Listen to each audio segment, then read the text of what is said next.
Everyone, welcome to the জয়ী। সবাই কিন্তু চ্যানেলটাকে অবশ্যই সাবস্ক্রাইব করে দাও। তো সকাল সকাল আমরা সবাই মিলে বেরিয়ে পড়েছি কামাখ্যা মায়ের মন্দিরে যাওয়ার জন্য। তো দেখো, আমরা পাহাড়ি রাস্তা দিয়ে গাড়ি নিয়ে আমরা বেরিয়ে পড়েছি মন্দির যাব। তো এবার আমাদের যে লজটা ছিল সেখান থেকে কামাখ্যা মায়ের মন্দির এর ডিস্টেন্সটা একদমই অল্প ছিল। তো দেখো, আমরা কথা বলতে বলতে এখানে চলে এসেছি। তো এই যে গেটটা দেখতেই পাচ্ছ সবাই, এটা মন্দিরের এন্ট্রান্স, এখান থেকে ঢুকতে হয়।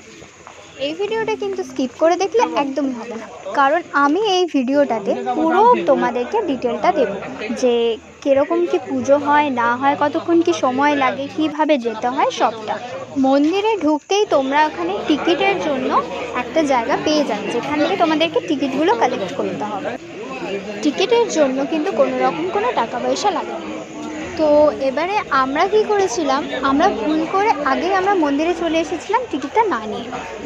ন্যাচারালি যারা গর্ভগৃহে প্রবেশ না করতে চায় তাদের জন্য কোনো টিকিটস লাগে না, আর যারা গর্ভগৃহ দর্শন করতে যায় তাদের জন্য টিকিট লাগে। যেরকম আমরা গিয়েছিলাম, এই যে দেখো, আমরা এই টিকিট কালেক্ট করার জন্য চলে গিয়েছিলাম।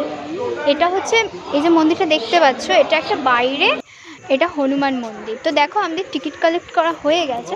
তো আমরা যাচ্ছি এখন লাইনের উদ্দেশ্যে। তো এই যে লাইনটা দিতে যাচ্ছি, তখন সকাল প্রায় 9টা মতন বাজে।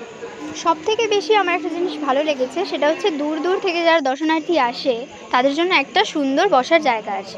আর পুজোর জন্য যা যা জিনিসপত্র লাগবে সেগুলো আমরা তো মন্দিরের বাইরে থেকেই কিনে নিয়েছি। তো তোমরা সবাই হয়তো দেখতেই পেয়েছো, মন্দিরের সামনে অনেক দোকান আছে।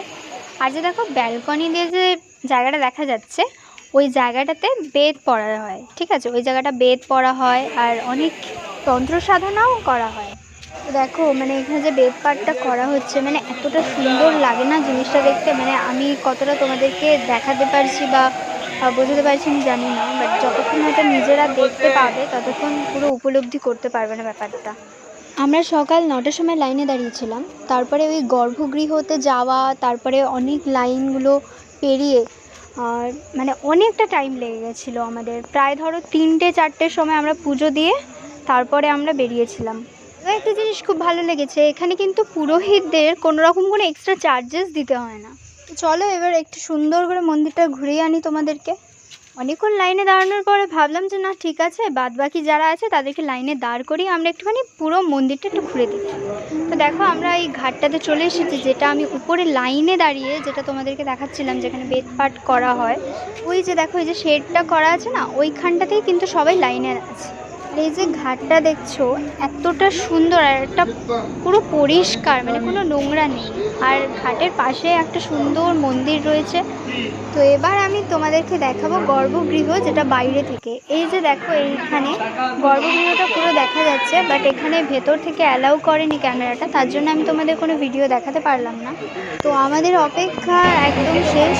তো আমরা গর্ভগৃহ থেকে পুজো দিয়ে আমরা বেরিয়ে চলে আসলাম। এবার আমাদেরকে যেতে হবে বাইরে। তো এক কথা যদি তোমরা আমাকে জিজ্ঞেস করো যে কী এক্সপিরিয়েন্স, আমি বলবো যে এত সুন্দর এক্সপিরিয়েন্স আগে আমার কোনোদিন কোনো মন্দিরে গিয়ে হয়নি। মন্দির থেকে পুজো দিয়ে বেরোনোর পরে আমরা পুরো পাহাড়ি রাস্তা ধরে আমরা পুরো হেঁটে হেঁটে একদম নিচে এসেছিলাম। আমরা কোনো গাড়িতে আসিনি। তো পুরো জার্নিটা আমরা প্রচণ্ড এনজয় করেছি। আর তোমাদের এই ভিডিওটা কেমন লাগলো অবশ্যই কমেন্ট সেকশনে জানিও, আর অবশ্যই শেয়ার করতে ভুলবে না। Thank you so much.